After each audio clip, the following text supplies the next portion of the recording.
just super excited to be here and grateful for the opportunity. Awesome. Thank you. All right. So as we launch into questions, if you have questions for the group or if you would like me to dive in deeper on something that we've asked, please feel free. Let us know. Chime in that comment thread. It's on the right-hand side of your screen. And yeah, can't wait to hear from y'all as we go through here. All right. So based, beyond attending events, which I think is what most people think of when we're talking networking, what are some creative and effective ways to expand your professional network and build meaningful relationships? Darylyn, I want to go to you on this question. Yeah, of course. And thank you for having me. I'm excited to be here talking to all of you today. And this is a great question. So events are certainly a great starting point, but maybe your schedule doesn't allow you to make it to a lot of events, or you're not comfortable in that type of setting, or maybe you're just looking for different ways to meet people. So a couple of things that I found that work well for me are, number one, and Meg, you mentioned we are all part of Elevate. So leverage employee resource groups if you have them. When I started at Avery Dennison 6 years ago, one of the first things I did was join Elevate, which is our women's ERG. And the connections I've made through this group have been invaluable. I'm part of a co-ed circle, so we meet once a month, and I serve as the communications chair on the steering committee. So I'm constantly interacting with people, different people across different businesses and different departments. And as part of this group, I'm in a Google Space chat with other parents and caregivers. So I get to connect with other moms who are in similar life phases. So, we share advice and recommendations, and I really feel that sense of community. And my advice is, don't just join, actively participate, because that's how you make those genuine connections. Another thing that's worked for me is joining either industry or function-specific communities. For example, I'm a member of Women in Manufacturing, so that's given me the opportunity to connect with like-minded professionals in the industry. I've also been part of marketing-specific organizations, and a lot of times these communities provide mentorship and workshops and other networking opportunities that allow you to meet people even outside of your company. Yeah, I like this. Curious if you could expand on something you said. You had said that you shouldn't just join these orgs, right? You should be involved. What are some of the ways that you got involved first when it came to some of these orgs that you've joined? Yeah, so as part of our group, you can be a general member or you can become a circle member. So I joined a circle right away because I did want that monthly connection versus, just receiving communications and joining events. So that's the first thing I did. And I really enjoyed my time with my circle. And eventually I joined the steering committee. I've held several different roles on the steering committee and have been part of that group for a number of years. And then there's been other opportunities that have been presented just as part of just being part of the group. So even this opportunity to speak to all of you today. And then just some other kind of like working groups within the company. So yeah, it's been a great experience. And that's why I always advise people just be as active as possible. If you're going to join a group, don't just check a box and say, I joined. The more active you are, I think the more you're going to get that sense of community and build those connections. Well, it also kind of goes to the axiom of, you get into something what you put into you get out of something what you put into it, And so I think if you treat networking like the box checking kind of thing, it's not going to work for you. It's not going to, it's not going to be something you enjoy because it's not really going to be very productive if you're not putting something more of yourself into it. So yeah, I like that. Kind of give yourself more opportunities to make the most of this group as opposed to just taking it on surface of like, okay, and there's a meeting once a month and I'll go. And that's it. I like this. Elisa, my next question, I wanted to aim to you first. What is your best advice for overcoming the fear or discomfort of networking, especially for introverts? There's plenty of people I know that hate to go to networking events because I don't know anybody, which is sort of the point of going. So how do you handle this?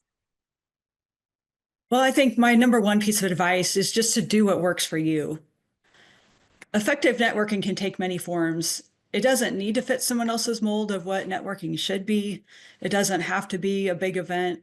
It just needs to be effective for you, and it needs to be respectful of the other person's time. I think one great thing to do is just to start by thinking of one person you know who is well connected in your field or who knows someone who is. Set up time to speak with that person live, virtually or in person, depending on your comfort level and that person's availability, and just have an authentic conversation. We don't have to wait for the perfect moment, and it doesn't have to be a lot of people. It can really just be start where you are with what you're comfortable with.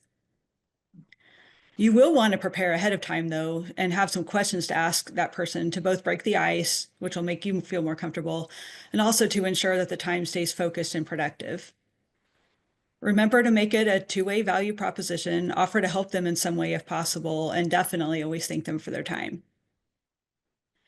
You can use your comfort with that person to build confidence in networking and then go from there. And maybe your contact will recommend someone for you to follow up with as a next step. That certainly can only help. And then with that, you'll have a solid foundation already of having been recommended by that person who will speak for the value that you bring to your field.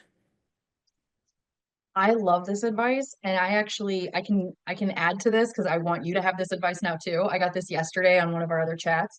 A woman was telling us that when she first started at her company, she was an intern, and she set up a bunch of 30-minute like informational interviews with people that she found interesting throughout the company. And she was like, yes, it's 5 a week. Yeah, I was an intern. I had extra time on my hands. But the thing that she said that stuck out to me was when she got done with that informational interview of like, how did you get to where you are in the company? What interests you about this? Whatever it was, she would ask that person, who are 2 people that you think would be a good idea for me to get to know within the company? So then it wasn't even you're leaving and you're hoping that they'll give you a recommendation or say, kind of drop somebody. But if you ask them like, hey, we were talking about blah, blah, blah. Do you know anybody within the company that could give me more information about that topic? Then you are capitalizing on their network to build your own. So just as a key, like it's not something I ever would have asked, but then once she said it, I was like, yeah, why haven't I ever asked that before? It's a normal question.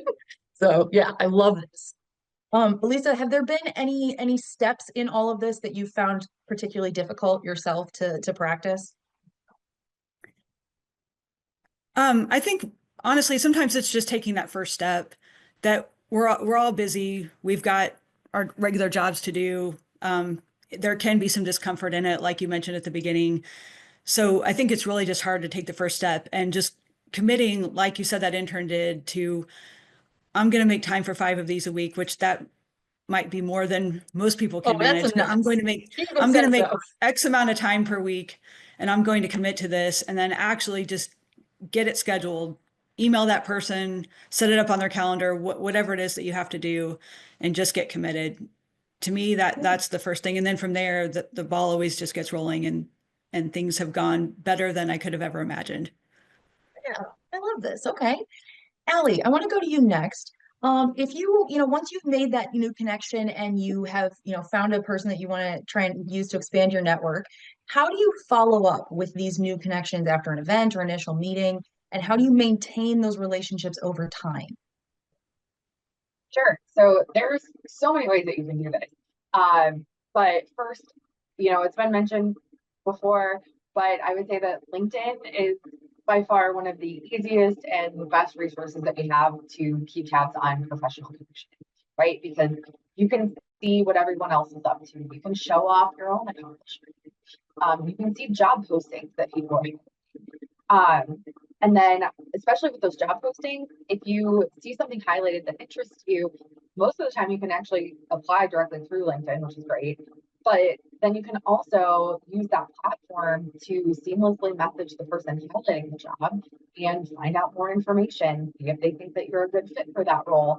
And who knows, maybe they'll end up putting a good word for you in the hiring manager. So definitely utilize LinkedIn.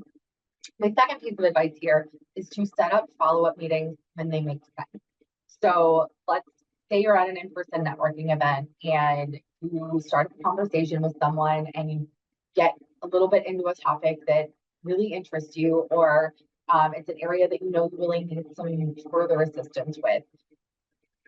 Obviously at those types of events, you don't want to monopolize one person's time for a very long period, right? And you don't want to do that for your sake and for theirs, because the goal is to meet people. So instead of diving into an hour worth of detail, with that person, ask them if it's okay to set up time, a week next week or the week after to deeper dive into that topic after the event.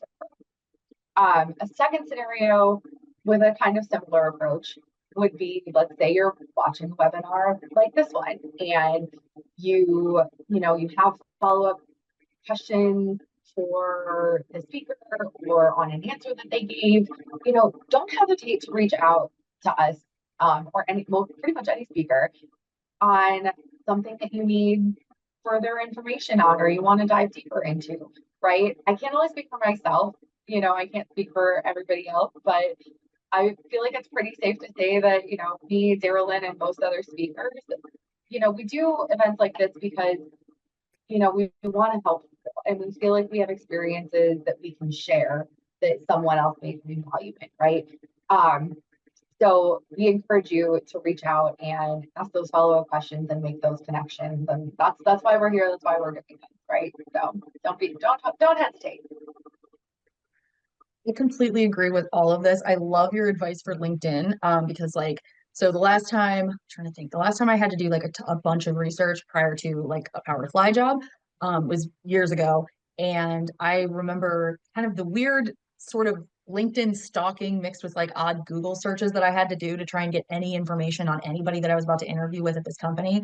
And now, even with smaller companies, they're far more likely to have information like this, in their LinkedIn. So that way you can kind of stalk a little bit, but maybe feel a little less creepy than I did. I don't know.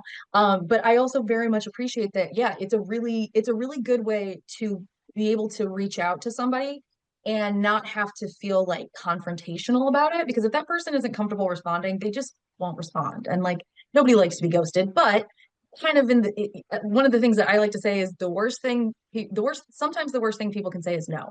Other times the worst thing people can say is nothing. So you might as well ask the question just to see, what's going on. So I very much appreciate this advice, Allie. Thank you. Darylyn, I want to go back to you. One of the things that people struggle with is building authentic connections, especially if they work in a virtual or a hybrid setting where in-person networking opportunities and kind of the organic way that networking can sometimes happen in an office setting goes away. What do you recommend for people who want to build that authentic connection but don't have the in-person organic options available? Yeah, so this is something I've had to learn over the years because prior to 2020, I had always worked in a physical office environment. And now 5 years later, I'm actually a fully remote employee. So what I've learned is that building those authentic connections virtually requires intentionality. So a couple of things I found helpful are just intentionally creating those spaces for connection. For example, our team has a monthly brunch hour on the calendar. So it's usually scheduled for a Friday when meetings are a little lighter and we just avoid work talk and use the time to just catch up. And I think that this is so important in such a fast-paced virtual environment. It gives us the opportunity to connect on a human level. And an added benefit is that those more personal connections can lead to unexpected opportunities. So, and if you don't have time to devote an entire hour to this, just make sure you take 5 minutes at the beginning or the end of a call just to ask someone how they're doing or what's new. I mean, I know we're all busy and, meetings can go by very quickly and we run out of time, but just don't lose that personal element of just, hey, how are you today? Because it can really go a long way. Another way, and another plug for LinkedIn, but another way to build connections is using LinkedIn intentionally. So just going back to that word, just intention is really important here. It's not just a platform for job hunting. If you use it to share content that's interesting to you, it might lead to an unexpected conversation. If you use it to comment thoughtfully on other people's posts, that's something that they're going to notice and remember. Or after a virtual meeting or even events like this, send a thank you note or a follow-up message or a note just to say you really enjoyed meeting them. And, Allie touched on this a little bit and, or something that they said resonated with you. I think a simple follow-up message like that can really have a big impact.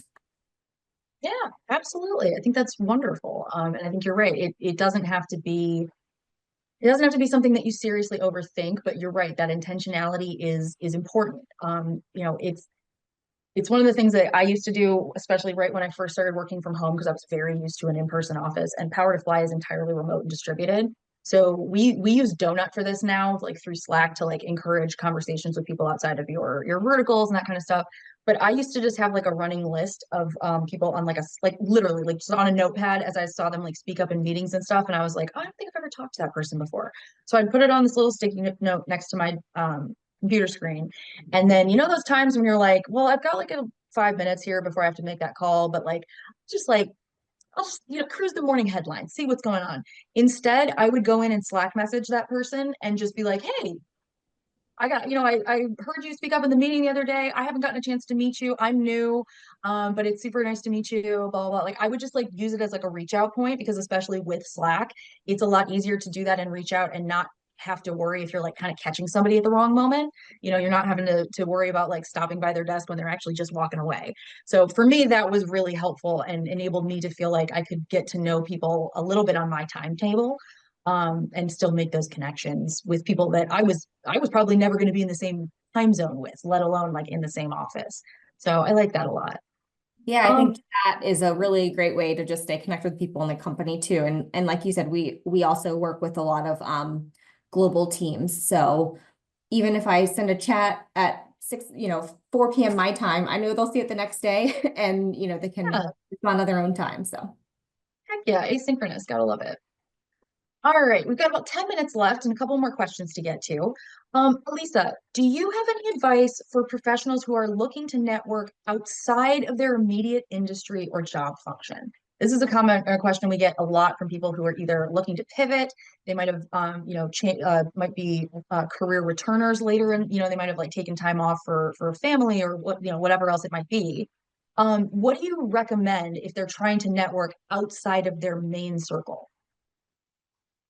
Well, this is one that is very near and dear to my heart because I started my career as a family law attorney and then I changed to supply chain and I also moved to a different state.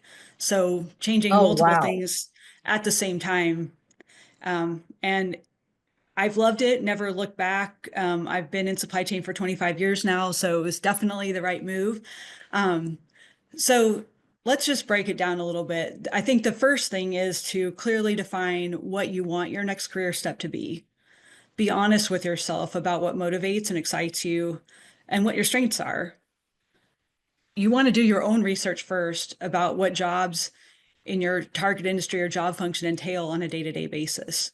And then after you're clear on these things, then brainstorm people in your professional and personal circles that are connected in this area or know someone who is, and that you feel comfortable confiding in with your objective.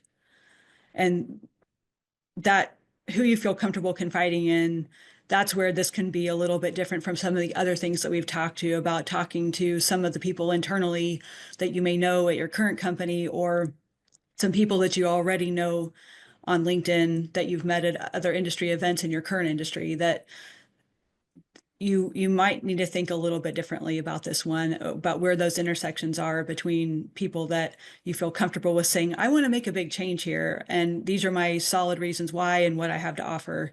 And think through that in advance. Mhm. I started by talking to one of my closest personal friends, my former college roommate who was working at a company of interest to me in my hometown where I wanted to relocate. So just kept it kind of low stakes at the beginning. I asked for basically an informational interview, just a time when she wasn't busy personally or professionally that we could sit down and actually talk about this. I asked if I could pick her brain about what the industry is like, what kinds of opportunities are available, and what she recommended to someone like me seeking to get into it. This is the ideal route because you'll be outside of your area of experience and instead you're selling yourself on your transferable skills. Before you start actively seeking paid work, such as an open position or a consulting gig, for example, you'll want to gather as much information as possible and get a feel for how to explain your fit. And then I love your advice from earlier, intentionally ask that person if they will agree to introduce you to others. and ask you who they might introduce you to. It may take the form of recommending or contacting someone so that you can set up a live meeting with them. It may be making an introduction over LinkedIn. Anything along these lines can be hugely helpful for overcoming the hurdle of trying to get a meeting with a hiring manager or key influencer who doesn't know you and might otherwise see your resume as lacking relevant experience. Mhm. That personal connection can really be key to getting you started and getting you launched. If you don't have this type of contact, though, no worries. Explore all other avenues that are available to you. Other places to look can include virtual or in-person industry events where you can introduce yourself. It could be your former college's career services office. It could even just be people that you know in your personal circle and asking them if they can ask around. I mean, I'm constantly amazed. The moms that I know personally, the majority of them are professionals and have a lot of contacts in many different fields and work with people all over the company, all over the country, excuse me, and all over the world. So you just never know. You just have to get started and raise your hand and kind of ask what you're looking for. With a clearly defined goal, very important here, well-articulated transferable skills, patience, and some perseverance. This is definitely doable, and everybody can find the right career opportunity for them. Yeah, I mean, I completely agree. I think, when people talk about it's all about who you know, that's not really the full sentence, right? It's all about who you talk to. So as long as Yes. you are asking these questions and like, hey, who do you think I should talk to? Even if they're giving you the same 6 names, then you can be like, oh yeah, this person also suggested them and they suggested them too. That is so cool. Is there anybody else that you can think of that's like kind of off the beaten path? You know what I mean? Like there are ways to do this. And you're right, that having the intentionality doesn't necessarily mean it has to be incredibly formal, right? If you're thinking with intention about what you want to accomplish at, when you call these people or when you have meetings with them or whatever, like all you're doing is trying to think of in advance, what do I want to make sure I don't forget? So if you are able to kind of pull it away from the formality of, oh, I need like a 19-point bulletin of like, this is the meeting notes and what we're going to go over. No, don't overthink it. Like just come with your curiosity. And honestly, anytime anybody's asked me anything, even if I could not help them, I still fell all over myself to try and find somebody who would be able to talk to them. So people generally don't like to tell other people no, and they like to tell you about the things that they know. So you're in a good space basically for this. I'm also sending a link in the chat, San Maya, if you want to transfer that over into the main stage.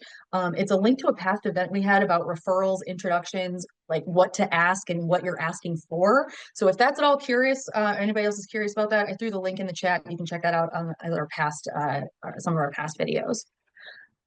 Okay, I've got one more question I'm going to try and get to. Allie, could you reverse engineer for me part of your career path and tell us how some of the networking connections led to your current role or previous one? Yeah.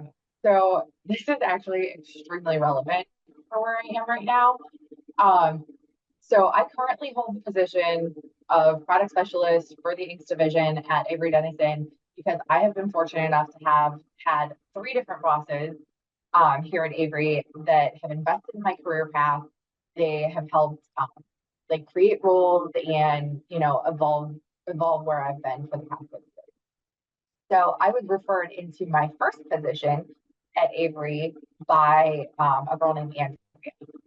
I met Andrea through my friend Anthony. And I met Anthony because I went to a bowling tournament with my grandfather. So I will be very honest. Prior to my discussions with Andrea, Avery Dennison was not on my radar as a possible place of employment. Honestly, manufacturing in general was not a space I was even considering. And even after I talked to Andrea and first saw the role on paper, it really wasn't something that it wasn't what I was hoping for. It wasn't what I was looking to find. However, our conversation, she spoke very highly about the company and about the team that she worked for. It was filling her old role because she had been promoted. So I could see that there was growth potential there. And I decided to give it a chance. So with all of that being said, there's a very large possibility that had I not gone to this bowling tournament, I probably would not be here with all of you, which to me is just so cool. And it's a great reminder to not take things for granted. And like Elisa said, like you never know what is going to come up personally, professionally. These were people I knew in my personal life. And, you know, just side conversation said, hey, you know, there's this opening that maybe you'd be interested in. And, you know, here we are. So.